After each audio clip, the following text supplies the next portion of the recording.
కావలి RDO కార్యాలయంలో గణతంత్ర దినోత్సవ వేడుకలు ఘనంగా నిర్వహించారు. ఈ సందర్భంగా జాతీయ జెండాను ఎగురవేయడం జరిగింది. కావలి ఆర్డీఓ వంశీకృష్ణ ఆధ్వర్యంలో నిర్వహించిన ఈ కార్యక్రమానికి కావలి ఎమ్మెల్యే దగ్గుమాటి వెంకటకృష్ణారెడ్డి ముఖ్య అతిథిగా హాజరయ్యారు. ఈ వేడుకలలో పలువురు పట్టణ ప్రముఖులు పాల్గొన్నారు.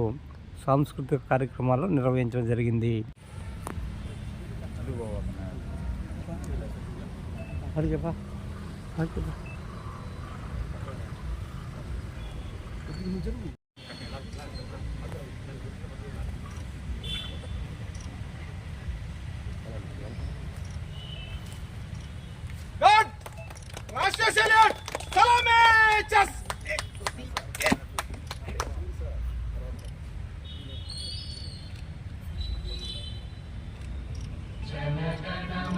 अधिनायक जय हे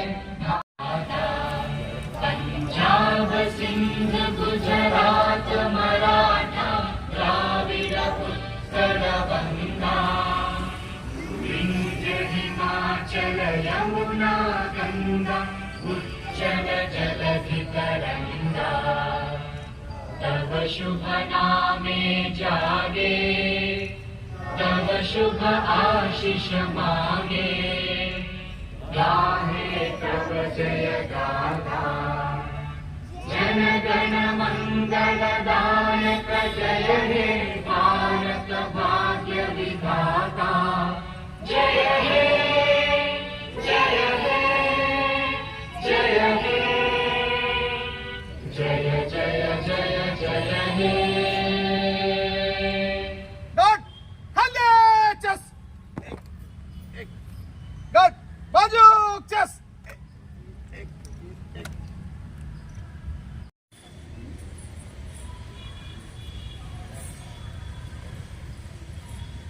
అధికారి గారు అలాగే మన మున్సిపల్ మాజీ మనం ఈ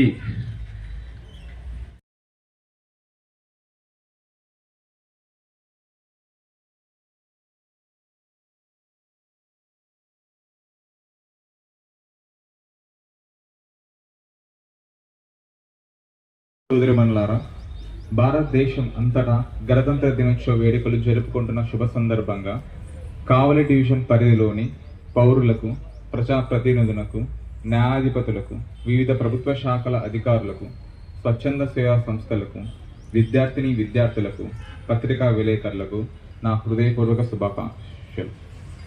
భారతదేశంలో ప్రతి ఏడాది జనవరి 26న గణతంత్ర దినోత్సవం ఎందుకు జరుపుకుంటున్నామంటే దాని విశిష్టతను గురించి క్లుప్తంగా తెలుసుకుందాం. ఎందరో త్యాగాదులను పోరాట ఫలితముగా 1947 ఆగస్టు 15న బ్రిటిష్ పాలన నుంచి విముక్తై భారతదేశం స్వతంత్ర దేశంగా ఆవిర్భించిన విషయం మీకు విదితమే. మన దేశానికి స్వతంత్ర రాజ్యాంగం ఆనాటిన లేనందున 1935 భారత ప్రభుత్వ చట్టం ఆధారంగా పాలన కొనసాగింది. దేశ రాజ్యాంగాన్ని రూపొందించేందుకు 1947 ఆగస్టు 28న రాజ్యాంగ కమిటీ ఏర్పాటైంది. ఈ కమిటీ అధ్యక్షునిగా బాబాసాహెబ్ అంబేద్కర్ బాధ్యతలు చేపట్టారు. రాజ్యాంగ ముసాదాయిను రాజ్యాంగ సభకు సమర్పించగా దాదాపు 2 ఏళ్ల పాటు 308 మంది సభ్యులు విపులంగా చర్చించి సవరణలు చేసి భారత రాజ్యాంగాన్ని తయారు చేశారు. దానిని ఇంగ్లీష్, హిందీ భాషలలో చేతి వ్రాతతో తయారు చేసి 1950 జనవరి 24న సంతకాలు చేసి ఖరారు చేశారు. అలా తయారైన రాజ్యాంగం 1950 జనవరి 26 ఉదయం 10 గంటల 18 నిమిషాల నుండి అమల్లోకి వచ్చింది. ఆ రోజున రాజ్యాంగ సభ రద్దై భారత తాత్కాలిక పార్లమెంటుగా మారింది. 1952లో జరిగిన మొదటి సాధారణ ఎన్నికల తర్వాత కొత్త పార్లమెంట్ ఏర్పడే వరకు ఈ తాత్కాలిక పార్లమెంట్ ఉనికిలో ఉంది. చారిత్రాత్మకంగా ఈ రోజుకి ఉన్న ప్రాముఖ్యం దృష్ట్యా జనవరి 26వ తేదీ భారత గణతంత్ర దినంగా ప్రకటించబడింది. భారతదేశంలో గణతంత్ర దినోత్సవాన్ని భారత రాజ్యాంగం అమల్లోకి వచ్చిన రోజుగా జరుపుకుంటారు. గణతంత్ర రాజ్యం అంటే ప్రజలే ప్రభుత్వం, ప్రభుత్వమే ప్రజలు అని అర్థం. ఆనాటి నుండి దేశమంతటా వాడవాడల ప్రజలు జాతీయ పతాకాన్ని ఎగురవేసి ఘనంగా సంబరాలు జరుపుకుంటున్నారు.